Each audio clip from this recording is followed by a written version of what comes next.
sua Bíblia, lá em Efésios capítulo 5. Hoje nós vamos falar um pouquinho sobre o pecado dos outros, não o nosso.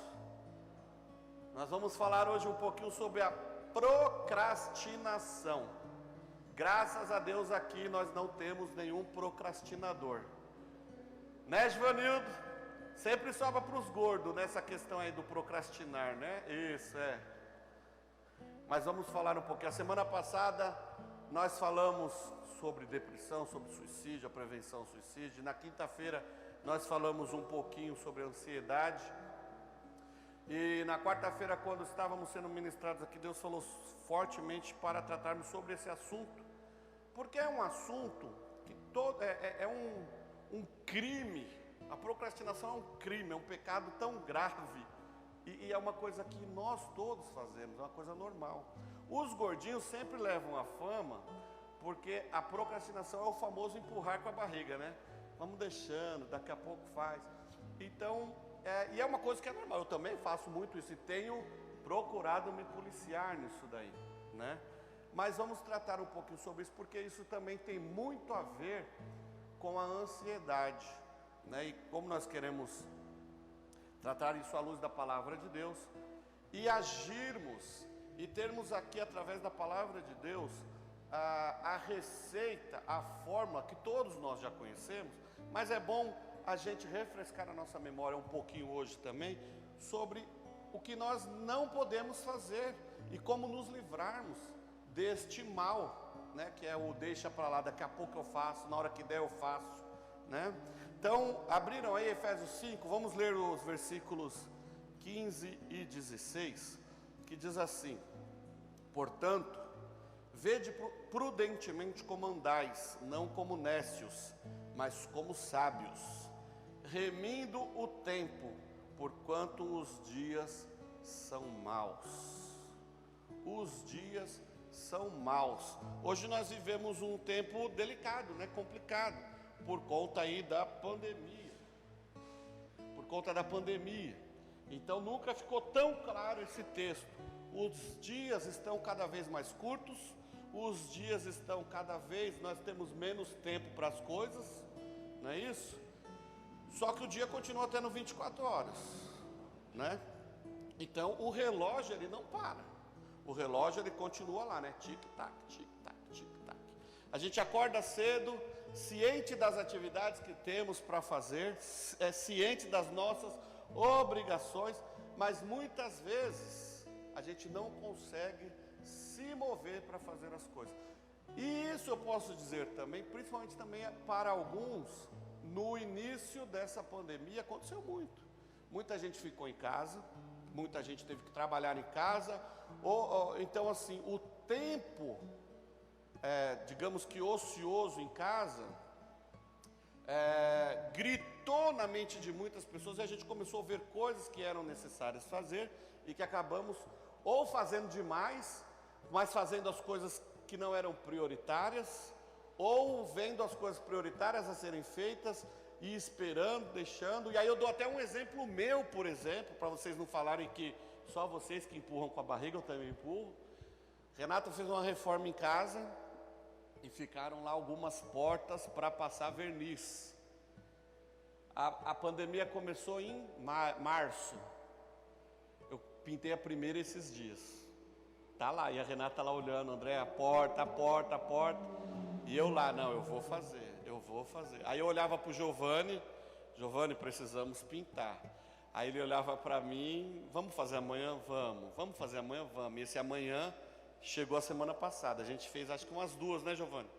A gente chega lá até o Natal, em nome de Jesus, essas portas estarão pintadas. Bom, enfim, a procrastinação nos faz pararmos e olharmos para o tempo, e o tempo passa e a gente vê que não fez nada. Como eu mencionei aqui, se existem coisas que dá para a gente fazer amanhã, a gente faz. A gente coloca algumas outras coisas à frente do que realmente é necessário fazer. Isso é muito complicado, porque isso, a pessoa que procrastina, a pessoa acaba também se irritando com mais facilidade. Isso tudo por conta da ansiedade. até o convívio muitas vezes familiar, o convívio com os amigos, com o próximo, se torna algo mais difícil. Enfim, precisamos aprender a estabelecer prioridades na nossa vida e não deixarmos que coisas sem importância venham tomar lugar das coisas importantes. E isso eu quero fazer uma aplicação também para a nossa vida, o nosso relacionamento com Deus. Aqui eu mencionei exemplos do nosso dia a dia. Claro, cada um de vocês aí pode fazer a sua própria autoanálise, o seu autoexame e ver coisas que você tem empurrado com a barriga. Mas há algumas coisas que nós, como filhos de Deus, não podemos deixar para depois, que é o nosso relacionamento com Deus. E muitas vezes nós temos feito exatamente isso. A gente precisa começar a pensar sobre isso. Bom, vamos falar mais um pouquinho sobre a procrastinação, né? A procrastinação, ela leva à ansiedade, que por sua vez leva à depressão. Nós estudamos isso no domingo passado. A ansiedade que leva à depressão. E a depressão que por muitas das vezes leva ao suicídio. Então a gente vê que às vezes uma coisinha simples é a ponta de algo que pode vir a tornar-se grave. Olha quanta coisa, né? Mas você só está empurrando com a barriga. Não, às vezes aquilo é um sinal de algo que pode vir grave, pode tornar-se grave, até por ser um dos maiores motivos da ansiedade, né?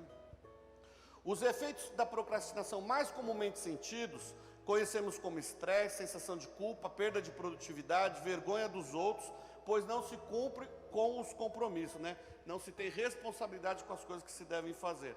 Embora a procrastinação faça parte da experiência comum do dia a dia de muitas pessoas, ela passa à categoria de problema que impede o bom andamento da vida. Muitos especialistas colocam a ansiedade como causa da procrastinação.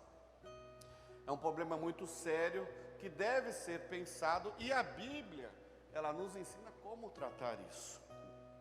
Um tempo atrás, não uns 3 meses atrás, eu li um livreto, uma revistinha de escola dominical, que dizia que a nossa primeira tarefa é entender o próprio sistema do ser e o não, e o então, diante de decisões que aí a gente percebe a sistemática do que imaginamos. Por exemplo, se uma coisa não precisa ser feita para amanhã, então eu tenho muito tempo, então eu posso deixar para depois. Olha só, se estou atrasado, então eu negligenciarei as minhas demais responsabilidades. Já estou atrasado mesmo. Se terminei um grande ou difícil trabalho, então darei uma recompensa a mim mesmo, porque eu mereço, eu consegui executar algo. Mas olha que coisa, que o primeiro C que eu contei, né? Se uma coisa não precisa ser feita para agora, para amanhã, então eu tenho tempo, então eu posso esperar. Estava conversando com a Renata essa semana, na relação que nós temos na questão do ensino, na questão da pregação. A gente conversando sobre até outros amigos, outros pastores, e alguns que a gente vê na mídia.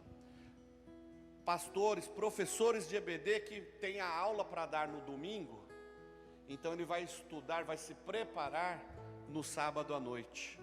Olha que empurrada que ele deu, que procrastinada que deu. O pastor que tem que pregar no domingo de manhã, no domingo à noite, e vai se preparar no sábado à tarde. O irmão que vai pregar na quarta-feira, que se prepara na terça. Isso é ruim, irmãos. Seria muito bom, nós conversávamos, né? Muito bom, por exemplo, se você sabe que vai pregar no domingo, na segunda-feira esse sermão já está nascendo, já está brotando. Você que vai dar uma aula na escola dominical, na faculdade, seja lá onde for, né, uma aula teológica, você preparar a sua aula, preparar a sua vida com tempo de antecedência. Sabe para quê? Porque principalmente em relação à palavra de Deus, aqui eu sei que tem muitos pregadores da palavra de Deus aqui, mas imagina você ter tempo para ler a Bíblia, ler diversas vezes o texto, você sabe, ruminar mesmo, mastigar, digerir, pensar, e durante a semana esse texto ir trabalhando na sua vida, Deus falando na sua vida, para que no domingo seguinte, ou no momento da entrega do sermão, o céu se abra. Isso é responsabilidade com as coisas de Deus. Então isso é responsabilidade só do pastor e do professor. Não, isso é responsabilidade de todo cristão, de ter o seu tempo de devocional, e você poder refletir, sabe, digerir aquilo que foi lido. Não é apenas pegar e ler ali rapidinho, não, é pegar e ler, sabe, ficar com aquela coisa na mente o tempo todo. Mas aí eu tenho que trabalhar, eu tenho que fazer outras coisas. Sim, mas imagina que bênção você estar ali trabalhando, mas aquela palavra do Senhor ali, trabalhando na sua mente, trabalhando no seu coração. Olha que bênção. As coisas poderiam ser muito melhores para nós, para a igreja evangélica no Brasil, se assim todo cristão fizesse isso. Nós precisamos realmente colocar as coisas em primeiro, as coisas importantes em primeiro lugar, né? E isso é uma delas. Não que as outras, você não vai substituir, por exemplo, a gente que tem demais atividades. A gente trabalha, a gente estuda, a gente cuida da casa, cuida dos filhos, tem que fazer almoço, tem que fazer um monte de coisa. Eu vou ficar o tempo todo só lendo a Bíblia, né? Igual muitas vezes já falaram, né, naquele versículo lá sobre o orar sem cessar. Mas eu tenho tanta coisa para eu vou ficar só orando. Irmãos, quando a palavra de Deus está nos ensinando sobre esse tempo de ficar o tempo todo vivendo da palavra, vivendo a palavra, orando sem cessar, ouvindo Deus falar o tempo todo, em todo o tempo, inclusive quando você está trabalhando, inclusive quando você está no trânsito, inclusive quando você está no metrô, enfim, é o tempo todo mesmo. Sabe por quê? Porque você não precisa exatamente parar as suas atividades para desfrutar do que Deus está falando com você. Agora, se você não tem tempo para falar com Deus, é óbvio que durante o dia você não vai lembrar do que Ele disse. Agora, se temos tempo, um tempo separado no nosso dia, para o nosso devocional, e isso ser levado ao pé da letra, sim, durante o dia nós lembraremos do que o Senhor nos falou, e isso vai ser trabalhado na nossa vida. Às vezes quando a gente conversa de manhã, você sai para trabalhar o dia inteiro, aí você em algum momento do dia lembra do que foi conversado de manhã, do jornal que você assistiu de manhã, não é isso? É a mesma coisa com a palavra de Deus. Nós precisamos entender. Bom, podemos e precisamos entender que a nossa vida, bem como o nosso tempo, ações e tarefas, pertencem ao nosso Deus. E se algo não está sendo eficaz da forma que deveria ser, precisamos buscar a ajuda do Senhor, para que a nossa vida, bem como as nossas ações e a mordomia do nosso tempo, a administração do nosso tempo, resulte na glória do Senhor. O seu dia tem sido um dia frutífico para a glória do Senhor? Você tem consagrado o seu dia de trabalho ao Senhor? Tem feito o melhor no seu trabalho para o Senhor? Tem feito o melhor na sua casa para o Senhor? Tem feito o melhor na sua faculdade, na escola, para o Senhor? Lembre-se que nós vivemos para a glória do Senhor.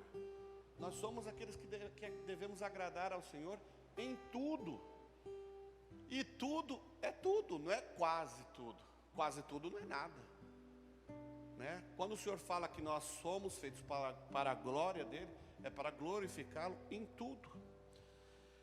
Vamos lá, continuando o texto, né? Procrastinar ou remir o tempo, ou aproveitar o tempo, como nós lemos, né? O versículo 16 do capítulo 5 diz, né? Remindo o tempo. Algumas versões mais recentes, né? A NVI, por exemplo, a NVT, Almeida 21, ela diz aproveitando, ela não diz remindo o tempo, mas está lá, aproveitando bem cada oportunidade. Olha só, que coisa mais fantástica. As oportunidades da vida que nós temos, será que estão sendo bem aproveitadas? Irmãos, isso é uma pergunta é uma pergunta que nós devemos pensar. Será que tudo que o Senhor tem nos dado, nós estamos aproveitando bem? O texto diz, né, não seja nécio, não seja insensato. Vou falar uma palavrinha, talvez aqui pesada, mas não seja burro. Não seja burro. Aproveite o que Deus está te dando.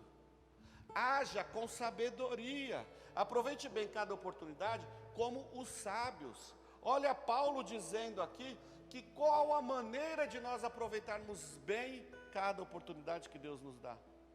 É pedindo ao Senhor a sabedoria. Sabedoria que a Renata tanto fala comigo às vezes nas nossas conversas. Nós precisamos pedir de Deus sabedoria.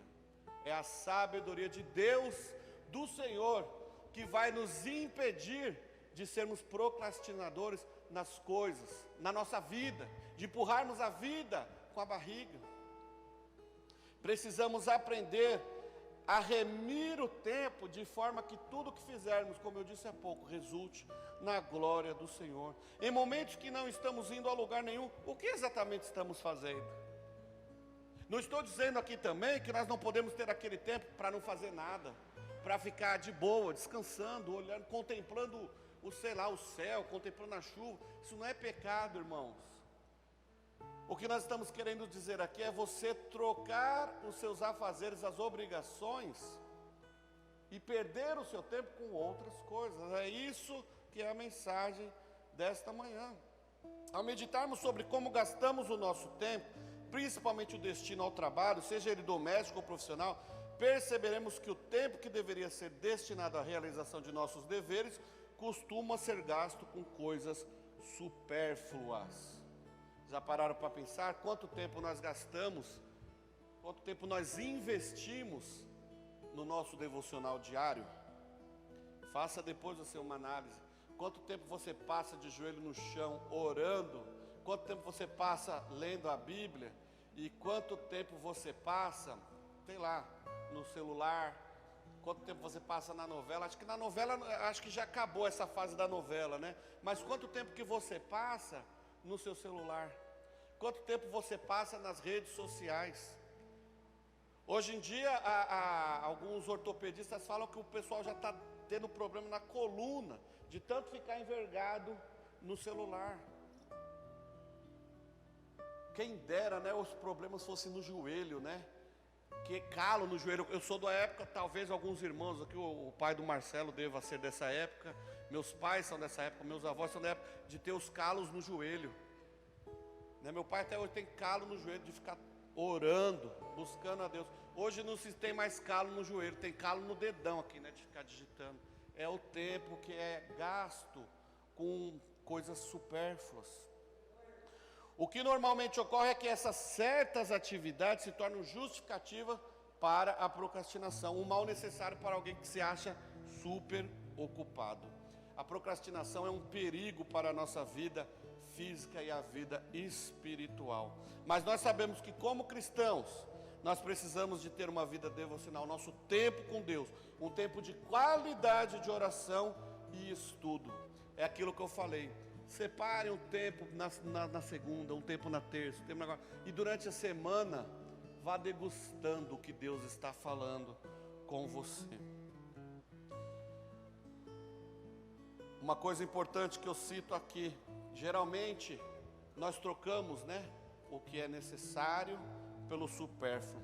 Por exemplo, quando nós precisamos reduzir alguma atividade do nosso dia, seja ele por qualquer motivo, sei lá, de repente chegou alguém em casa, e aí tomou o seu tempo lá, que você tinha outra obrigação para fazer, e aí você sempre tem o costume de orar no final do dia. Então, com alguma tarefa que aconteceu durante o dia, que tomou o seu tempo, você vai descontar onde?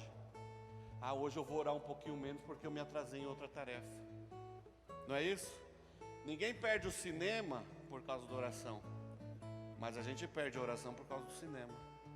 Ninguém perde uma festa de aniversário por conta da oração, mas a gente perde o tempo de oração por uma festa de aniversário. E por aí vai, né? Pelo futebol, pelo videogame, enfim.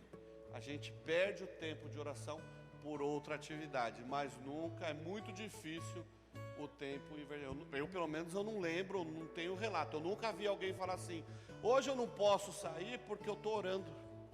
Não sei se vocês já ouviram.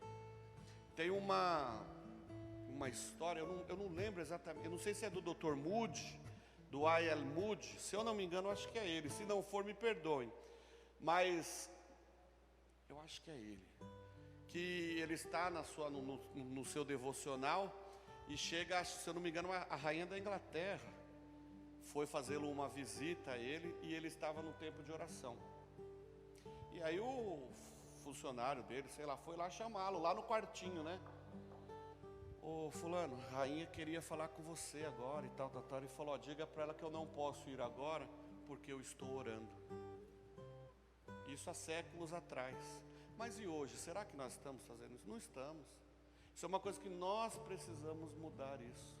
Nós não podemos abrir mão da nossa vida com Deus. Precisamos aproveitar o tempo que temos, aproveitar a oportunidade que temos e sermos produtivos para a glória do Senhor. Se você não fechou a sua Bíblia, lá em Efésios 5, depois, versículos 18 a 20, diz assim, ó: e não vos embriagueis com vinho, não perca o seu tempo com o que é efêmero, com o que é passageiro, com o que é bobeira, não perca o seu tempo com isso. Não vos embriagueis com vinho em que há contenda, mas enchei-vos do Espírito. Olha aí, seja produtivo para a glória de Deus.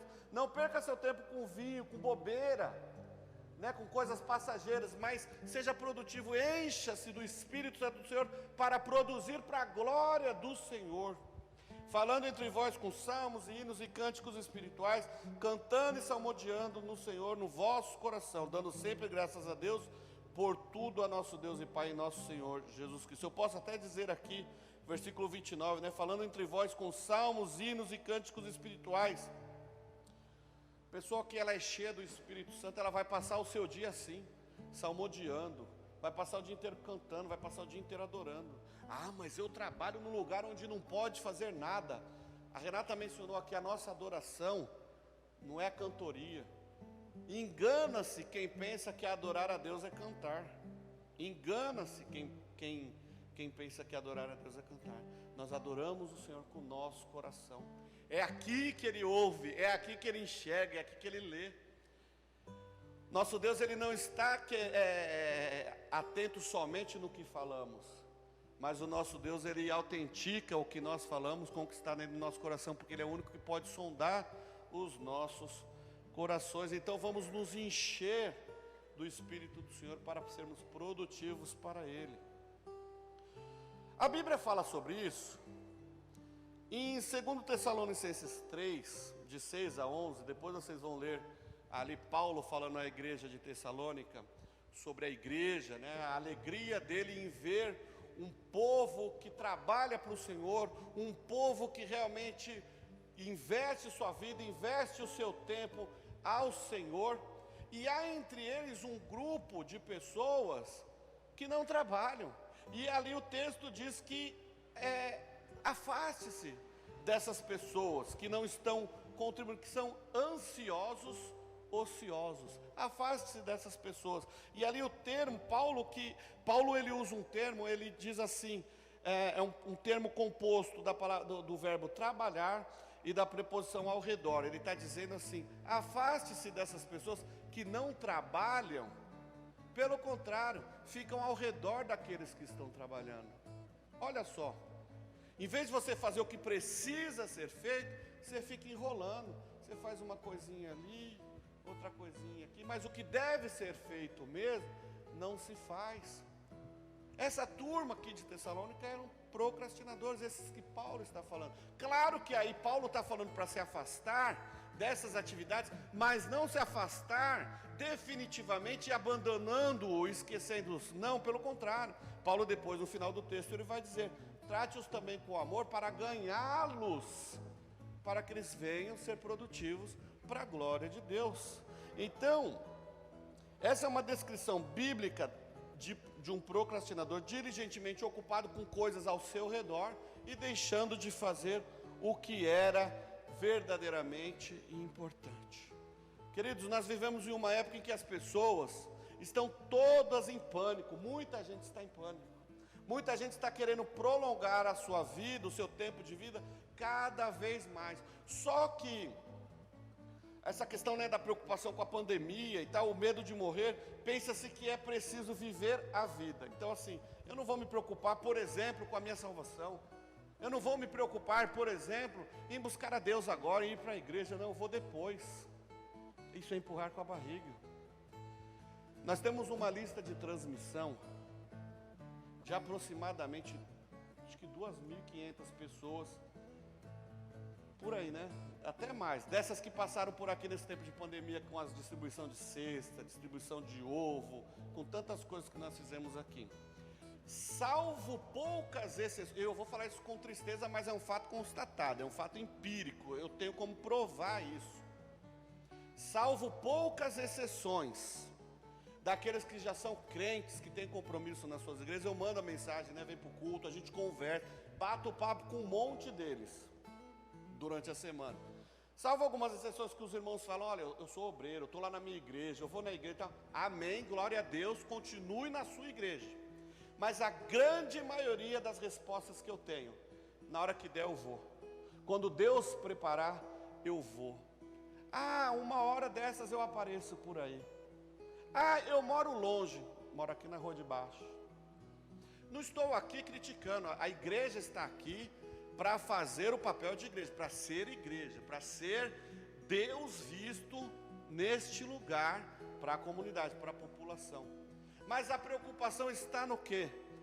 A população, hoje eu estou dando o exemplo da nossa lista, mas o mundo hoje está assim, Deus está em segundo plano. A população mundial hoje não está preocupada com o que é divino, mas sim com o que é imediato. Queridos, nós precisamos nos preocupar, nós precisamos estar atentos com o que é divino, com o que é espiritual. O que está aqui hoje é efêmero, isso tudo vai passar, mas a nossa vida eterna é o que importa.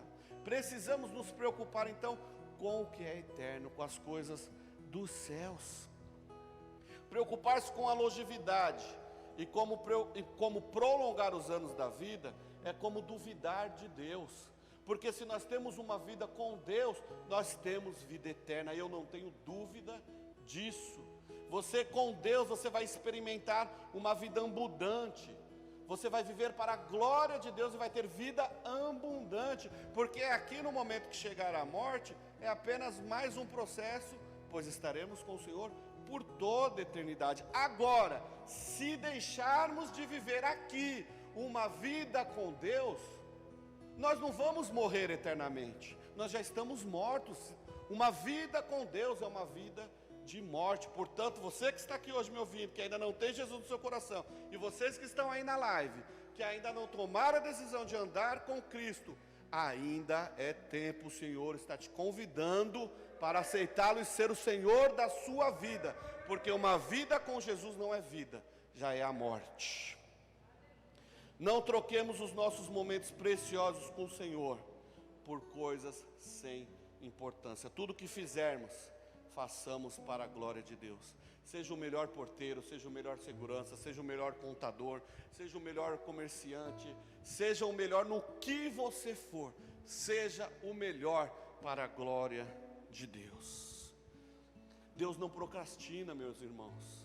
Imagina se Deus deixasse para depois as coisas, o que seria de nós? Imagine se Jesus, no momento da cruz, resolvesse e falasse, não, vou esperar mais um pouquinho, o que seria de nós? Imagina Jesus indo para a cruz, sofrendo, apanhando ali, sendo humilhado por causa de cada um de nós, para nos salvar, olha só, sofrendo por nós, mas na hora de morrer ele fala assim, não, eu vou esperar mais um pouquinho, mais uns 2, 3 mil anos, depois eu volto e morro. Já pensou o que seria de nós? Irmãos, nós vamos ver que Deus sempre se fez pontual na vida do seu povo. Desde o Éden, Deus se fez presente na vida do seu povo. Deus sempre se fez ali, para agora. Mas eu estou orando há tanto tempo e Deus não me responde. Querido, Ele está trabalhando em seu favor agora, mesmo que Ele não tenha te respondido da forma que você quer. Ele está trabalhando em seu favor.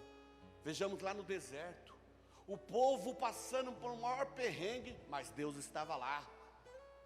De dia via-se, né, a nuvem de glória, à noite a coluna de fogo, Deus estava ali. Davi falando, né, se eu olhar lá para o abismo, Deus ali está. Se eu for lá para o mais alto monte, Deus ali está. Deus é um Deus para já, Deus é um Deus para agora, e Deus é um Deus para as coisas importantes na sua vida. Deus é Deus, Deus nunca deixou de cuidar do seu povo. O salmista, mais uma vez, Salmos a gente vê muito isso, né? A exaltação do salmista a um Deus presente. Olha Davi dizendo, né, Deus é o meu refúgio no tempo presente, agora, Ele é meu refúgio agora. E se nós analisarmos o texto, Ele é o meu refúgio ontem. Ele não foi o meu refúgio, Ele é o meu refúgio ontem. Que português mais doido esse, né? Mas é o português real. Ele é o meu refúgio ontem, Ele é o meu refúgio agora. Para Deus não existe tempo no português. Ele é o meu refúgio ontem, Ele é o meu refúgio hoje, Ele é o meu refúgio amanhã. Deus é o nosso refúgio sempre. Deus está presente sempre, em todo tempo. As prioridades, irmãos, caminhando aqui para a conclusão. As prioridades de um cristão que não quer procrastinar são oração, devocional, sua vida com Deus. Isso é o mais importante. Não é vir para a igreja não, tá? Não adianta você querer vir para a igreja, ser um santarrão aqui, tudo certinho, aquele crente, uau, mas ser um tranqueira durante a semana. Não. Em primeiro lugar, a coisa mais importante na vida de um cristão é o seu devocional com Deus. Ore, tenha uma vida com Deus. Faça com que o seu relacionamento com Deus seja uma prioridade. Segundo ponto, faça com que a sua família, esposa, filhos, o marido, seja uma prioridade. O seu trabalho, o seu sustento, seja uma prioridade. O descanso adequado seja uma prioridade. Guardada sempre a ordem da prioridade, né? Não dá para descansar se tem um monte de coisa para ser feita, mas guardando a lista, a regra, né? As prioridades, você vai obter sucesso. Né? Como eu disse, o descanso adequado, o trabalho. E depois sim, depois que sua vida devocional está uma bênção, depois que o seu relacionamento com a sua família, a sua casa, está tudo bem em casa, está tudo fantástico, sim, aí sim você pode. O trabalho, você está trabalhando, está tudo bem no serviço, maravilha. Aí sim você pode se preocupar com a igreja. O meu relacionamento na igreja está bem? Tá. Mas por que o seu relacionamento na igreja está bem? Porque é uma consequência do que lá atrás está acontecendo. Sua casa, seu relacionamento com Deus está bem, seu relacionamento com a família está bem, o seu relacionamento lá no trabalho está tudo bem, você está trabalhando, está tudo jóia? Legal, então agora sim, isso vai se refletir aqui na igreja. Você vai sentir prazer, alegria de estar na casa de Deus, você vai sentir prazer, alegria de se empenhar na obra do Senhor. A obra do Senhor vai ser uma prioridade na sua vida. Por quê? Porque o resto lá atrás também está tudo bem. Você está dando frutos para a glória de Deus na sua casa, você está dando frutos para a glória de Deus na escola, na faculdade, no lar, no trabalho. Quando chega aqui na igreja, é apenas mais uma consequência do seu relacionamento com Deus. Então, queridos, vamos buscar acertar estas arestas. Vamos buscar nos corrigirmos as nossas prioridades, o que tem atrapalhado a nossa vida. Vamos procurar corrigir isso. Se você identificou já esses problemas na sua vida, as áreas que devem ser mudadas, ore ao Senhor, converse com o Senhor, busque em Deus sabedoria, busque em Deus discernimento, para que Ele te ajude, para que Ele me ajude, para que Ele nos ajude a fazer as coisas na maneira correta, colocar a prioridade no lugar certo e não trocar o efêmero, né, o passageiro, pelo que é o mais importante. Vencer a procrastinação não é fácil, mas não é impossível. É uma luta, é um processo diário, mas nós podemos vencer, porque nós temos Deus que pode nos ajudar. E mais uma vez eu vou insistir naquela situação de tudo, ou a maioria das coisas, a maioria das vezes, tomar o lugar do nosso devocional. Vamos nos analisar e vamos orar para que Deus nos ajude a administrar melhor o nosso tempo neste sentido. Que Deus nos ajude a não sermos preguiçosos no tempo com Deus. Porque, como eu já disse, não é pecado rede social, não é pecado televisão, não é pecado futebol, não é pecado nada disso. Mas quando tudo isso toma o lugar do nosso devocional, do nosso tempo com Deus, está errado. Aí está errado. Não adianta a gente ser o bambambam aqui na igreja, trazer dízimo, dar R$1.000, R$10.000 aqui na igreja e ser um pecador depois. Não, não vai adiantar. Nós precisamos buscar no Senhor sabedoria para que a nossa vida possa dar resultados, para que a nossa vida seja frutífera e que a nossa vida, acima de tudo, venha glorificar a Deus em nossas ações. Amém? Coloque-se em pé que eu quero orar com vocês.